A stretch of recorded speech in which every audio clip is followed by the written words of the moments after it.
Shalom.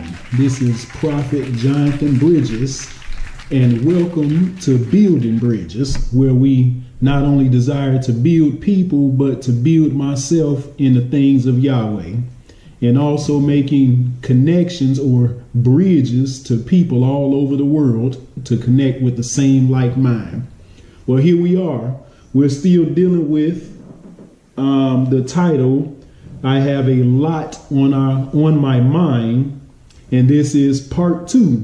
Remember, I left y'all off on a cliffhanger with a little something left over.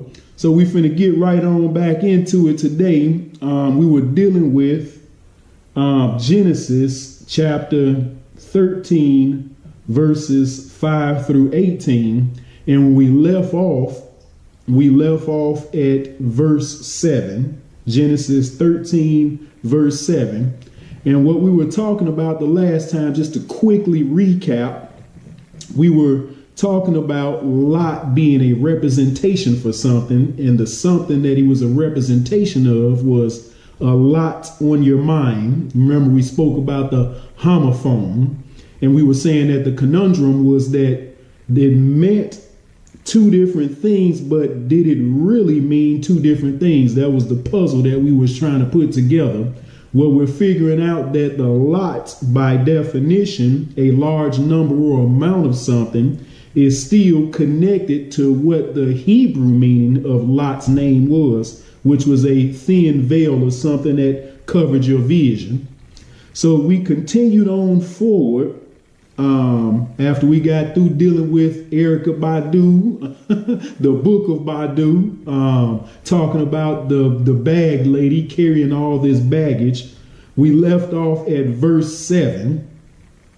We were dealing with Abraham and Lot, on a land together. So let's just go hop straight on into it. Verse 7 reads, again, Genesis chapter 13, verse 7. Verse 7 reads, "And there was a strife between the herdmen of Abram's cattle and the herdmen of Lot's cattle, and the Canaanite and the Perizzite dwelled in the land." Well, remember when we dealt with the also, we were talking about that Lot also went with Abram, remember? And when we dealt with that word also, I say a lot of times people don't pay attention to those little words. Also means in addition to, and to is an adverb that can mean excessively. Well, here's the also right here that we're dealing with. This is something that I think nobody's never read in the scriptures before. Verse 7, it says that there was a strife between the herdmen of Abram's cattle and Lot's cattle. But this is the part that I think nobody paid attention to. It said, and the Canaanite and the Perizzites dwelled in the land. So what are we talking about here? What we're talking about is a scientific term that's called displacement. How we gonna mix science into the word of God? Well, you got to understand that the Father created everything. All knowledge and information came from him. So at the end of the day, if science proves the word, I'm all for it. And this is where it is. We're about to use science to show you that this connects to what the scriptures is talking about. So Lot was on his mind, but it said also, so the Canaanite and Perizzite was there, and the term that we're using here is called displacement. What is displacement? Well, displacement, according to www.dictionary.com, is when an object enters water, it pushes water out to make room for itself. The object pushes out the volume of water that is equal to its own volume. Okay, I know that might sound kind of a little cryptic for those who never really delved into that type of science. There's a fable called The Crow and the Pitcher. And in this fable, the crow approached a pitcher that had water in it, but the water was so low in a pitcher. What the crow did was he went to get rocks to drop into the pitcher of water. And after he dropped enough rocks down into the water, what that did is cause displacement of the water to rise the water up where the crow could actually get a drink. So this is what was happening in the land. So when you have a lot on your mind, come on here, displacement takes place. Come on here, things get loaded down into you and it causes what's in you to rise up and be displaced. We going somewhere with this right here. Now I keep forgetting to tell y'all I got my studio audience here today, my wife. All right. And shout out to my granddaughter because she said, make sure you say something about me, Pawpaw, on the next one. Well, we like to play with the show of Martin. You know how Brother Man always said he was on the 5th floor. Well, here it is. We are on what? Part 2. Shout out to you, Mia. We on part 2. That was a little shout out for my baby girl there. But displacement here is what's taking place. There was so much on the mind. Lot was on his mind. The Canaanites, remember I said land is representation is a representation of the mind. The Canaanites and the Perizzites was there. So look at this. If you keep getting filled with rocks meaning somebody else's weight, what happens is it pushes out what's in you and replaces it with what's in them. Think about that. Displacement. It pushes out what's inside of you. And not only is it pushing out what's in you, it replaces in you what was inside of them. So if we don't free ourselves from the lot, come on here, the stuff, those things that have us filled up, what's going to happen is going to push those things out that's in us. Look, I know you saying that I'm trying to keep it together. I'm trying to deal with this stuff, but it's hard for you to deal with somebody else's stuff. Come on here, and your own stuff. Because what happens is, like I just said, displacement causes it to be pushed out or it spills out. But the worst thing that happens is we carry so much of other people's weight, so much of our own weight, so much of our own baggage is that it forces out what's inside of us. And sometimes what gets forced out of us is the things that Yahweh desires us for us to do. Is that all right? All right. See, science can work with the word. So what we're trying to do is to get to a place where we're not being displaced, where the things of Yahweh is not being displaced on the inside of us. Stop allowing the crow, come on here, to drop inside of you things that belong to him. And be filled with the things of Yahweh. All right. Well, let's move on. All right. Verse 8. Let's look. Matter of fact, let's look at these two verses right here. Verse 8 and 9. 8 reads, and Abram said unto Lot, let there be no strife, I pray thee, between me and thee, and between my herdmen and thy herdmen, for we are brethren. Is not the whole land before thee? Separate thyself. Here we go. I pray thee from me. Come on here. Get away from me. If thou wilt take the left hand, I'll go to the right. And if thou depart to the right, then I'll go to the left. So what's happening right here? When you have a lot going on, what happens is it makes you choose between being a peacemaker or a peacekeeper. Right here, Abram handled that conflict like a peacemaker and not a peacekeeper. Well, you might ask yourself, what is the difference? Well, here we go. There's a difference between being a peacemaker and a peacekeeper. Yeshua said in the scriptures when he was speaking to the people on the mount, he said, blessed are the peacemakers, right? So the peacemaker is better than the peacekeeper, and here's why. The peacekeeper avoids where the peacemaker engages. Stick with me. The peacekeeper minimizes conflict with no conversation, whereas the peacemaker rectifies situations with crucial conversations. The peacekeeping is situated just before peace enforcement. So in other words, if you're peacekeeping, what's going to happen is going to be situated just before peace enforcement. In other words, it's going to be time to pull out the big guns when you're just peacekeeping. Don't allow the unnecessary to occur. So when you're peacekeeping, you're constantly holding on to things rather than actually engaging them. You're not dealing with them. Peacekeepers got to ask themselves at the end of the day, when you're keeping peace, in other words, keeping quiet, avoiding things, whose peace are you keeping? That's a heavy question right there. Whose peace at the end of the day are you keeping? Because you're not keeping your own peace.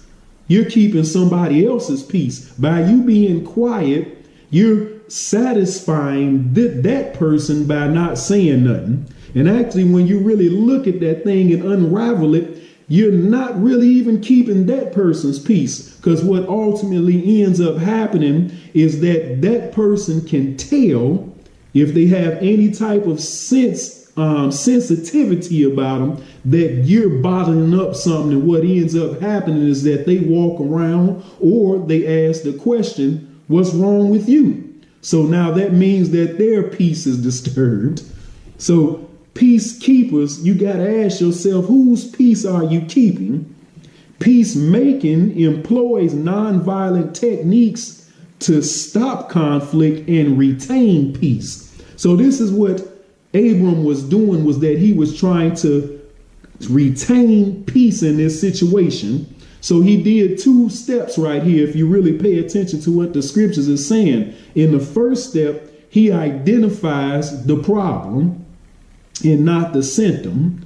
The problem or the root cause was all of the stuff. This is what we're talking about in this message. The problem is all of this stuff, all of this weight, all of these things that's in our mind trying to push stuff out. And he didn't deal with the symptom. And the symptom there is nothing but the end failure. In other words, the strife. For example, when you're dealing with a problem and a symptom, the problem is you got a cold, and the symptom is that you sneezing and coughing and, and vomiting or whatever. So I say that the symptom is the end failure, because if you had have prevented the cold to begin with, you wouldn't have this failure in your system. So this is what he did. He employed, come on here. He identified what the problem was, what the root cause of it is. A lot of times we go straight to the failure and not what the cause is. And this is how Abraham handled this. Abram at the time, of course. Second, he proposed a solution. A lot of time our objective is to win the fight other than to win the peace. Abram had to believe that Yahweh was going to bless him no matter what Lot chose at the end of the day. Also, if you pay attention to this in the scriptures, understanding Abram's position as Lot's uncle, he gave him an offer that he can't refuse.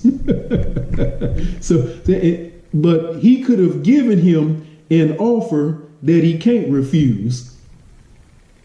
Wait a minute, I just repeat that. Yeah, he gave him an offer that he can't refuse, and then he could have given him an offer that he can't refuse.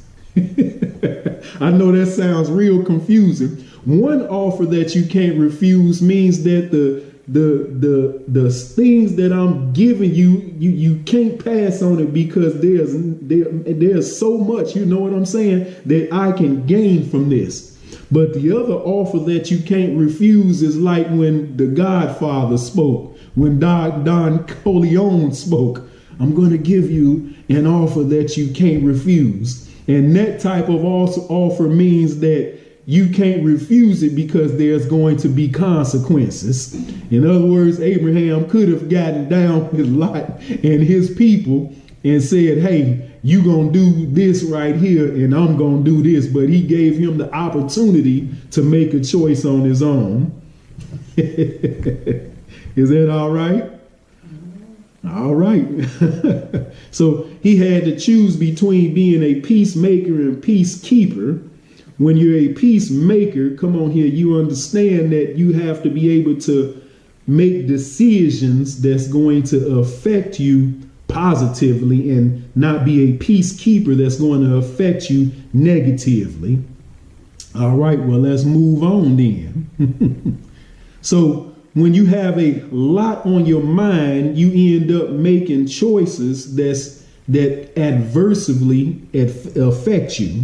So let's move on. In verse 10, it reads, and Lot, right, lifted up his eyes and beheld all the plain of Jordan that is well watered everywhere, before Yahweh destroyed Sodom and Gomorrah, even as the garden of Yahweh, like the land of Egypt, as thou comest to Zoar. So look at this scripture right here. We have already identified what Lot means, that his name in the Hebrew, it means veil. And veil, we determined by looking it up that it means, one of the meanings was a thin covering that hides something or stops you from seeing something clearly. There were several definitions to that, but I wanted to really deal with this one in particular, specifically, because a thin covering that hides something or stops you from seeing something clearly. Thin there is a word that's synonymous with that is insignificant. And covering, when we're dealing with covering, we're talking about surface clutter. So a insignificant surface covering that hides something or stops you from seeing something clearly. Here we go, baby. This is something that I added here. I had to go ahead and throw these in a note because I really feel like this fits perfectly. So the insignificant things that's in our life is clutter. Lots. Come on here. Lots by definition, right? What did lot mean? It meant a large number or amount of something. So in our lives, the insignificant things that's in our lives is clutter. A lot of us, we don't pay attention to the clutter that's around us because as time goes on, just like a bum can't smell himself, after a while, you can't see the stuff that's around you. And clutter, according to a study that I was looking at by Barbara Hemphill, clutter actually has 5 different types. But let's look at what clutter is by definition. Clutter is a collection of things lying about in an untidy mass. So clutter is stuff. But according to Barbara Hemphill, she said that there's 5 different types of clutter. The first one is physical. And the physical clutter is typically the tangible things in our everyday lives, like our clothes, jewelry, our garage space that's so packed that we can't even get our vehicles into it no more. These are the tangible things that we can actually touch. Your house being untidy, stuff just being all over the place. These are the physical types of clutter.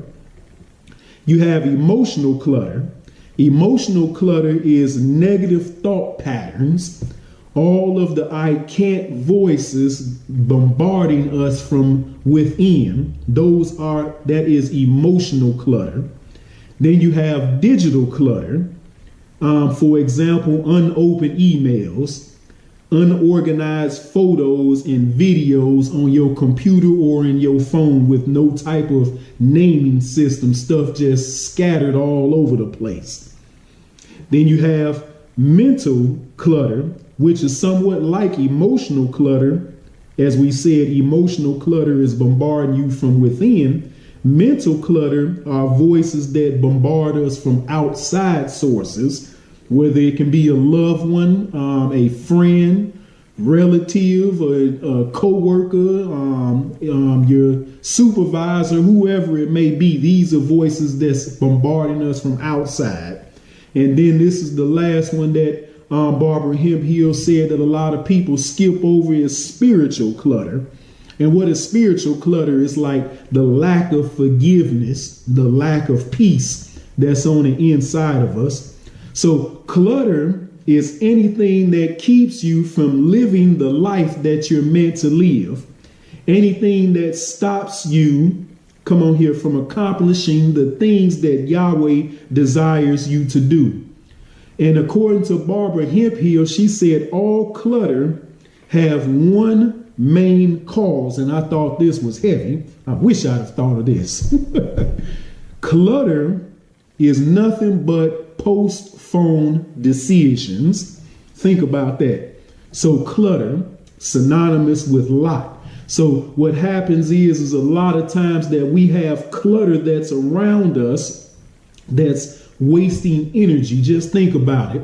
When you don't have things organized, it causes you to waste energy. So what you end up doing is, instead of just moving forward in the things of Yahweh, what clutter will make you do is stop and say, hey, I gotta run and go do A. I gotta run and go do B. Then I gotta bag up and go do C. All right, let me move forward. Now let me get to D. Oh man, I forgot. Here go E over here. Let me bag up and go do F. So you're wasting energy. And what happens is, with this physical and emotional clutter, come on, your mind being bogged down from thoughts on the inside of you, mental clutter, stuff coming from the outside. What happens is your mind is constantly fighting through these different types of clutter, and it keeps you from actually flowing and using the energy effectively, come on here, and incisively to do the things that Yahweh desire you to do. Come on here. In other words, you're like Cameo in his song. Back, back, forth and forth, back, back, forth and forth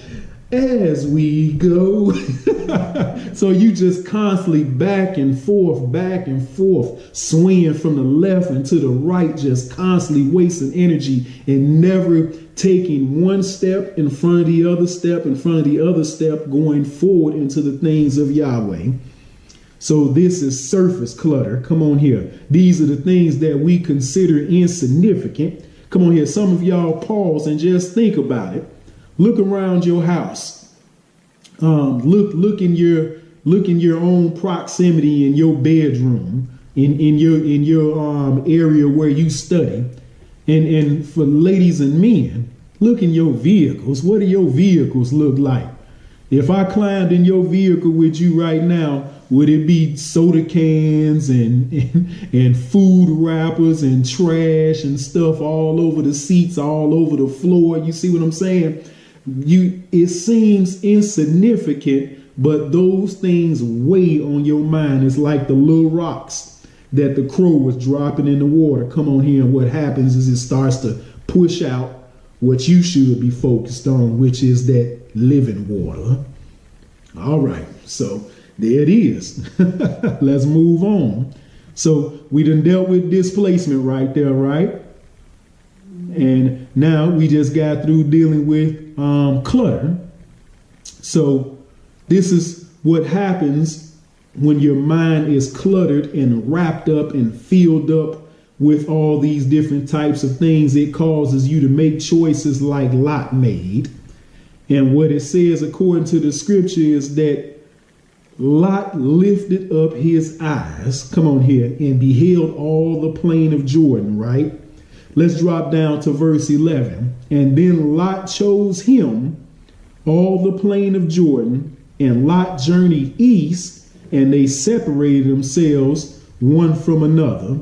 So according to the scriptures here, it said that Lot lifted up his eyes, and with all of that clutter, come on here, all of what's on our minds, let's put ourselves into the shoes of this thing right here.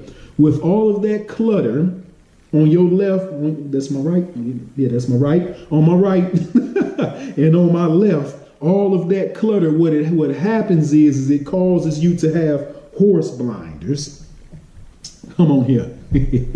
And when you have horse blinders, that means that you can only see what's in front of you. And when you have this type of vision, it causes missed opportunities.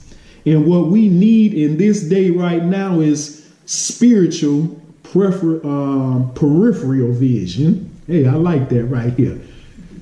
Spiritual peripheral vision. And it's going to cause you to be able to see everything around you. But when you have all of that stuff around you, you're constantly missing opportunities. And these opportunities put you into what's called, and constantly missing, opportunities put you into what's called survival mode. And when your vision is not connected to Yahweh, you'll always be in survival mode. The habits that you create in survival will keep you from wanting to thrive. So whatever you're doing right now to survive, because of all of the stuff that's going on, it'll keep you from thriving. How many know that something that helps you to survive will keep you from living? Ooh, that's heavy right there. Survival mode will keep you in a place where you're not actually living. Come on here. I know a guy said in the song that a lot of people die, but not a lot of people live. How many of us are living? And if you're bogged down and clogged up with things, come on here, you're not going to be able to live because you're constantly in survival mode. All right, we almost there, family. All right, we on the last leg of this. Let's go to verse 12. And verse 12 reads, and Abram dwelled in the land of Canaan, and Lot dwelled in the cities of the plain and pitched his tent toward Sodom. So what this is saying to us, that after we seen that Lot got his chance to pick what he wanted to pick, now Abraham have what's called Lot's leftovers. And that's all right. It's all right to have leftovers. Don't worry, when you have leftovers, it's always the best piece. Come on here. It's always the best portion, because all the seasoning, come on here, of what Yahweh is doing, come on here, is getting down into it. So a lot of times when you see what you see, you miss what you need to see.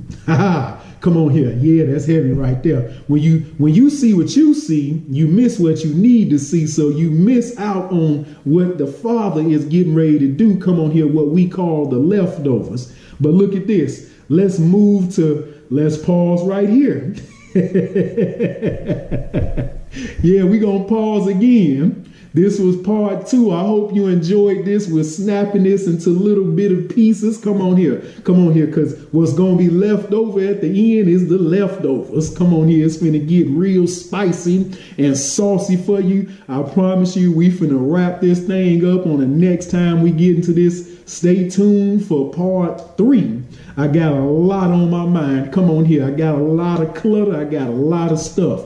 And if this message has blessed you, come on here, if it's blessed you tremendously, pass this on to somebody else. Tell them to like, comment, and subscribe.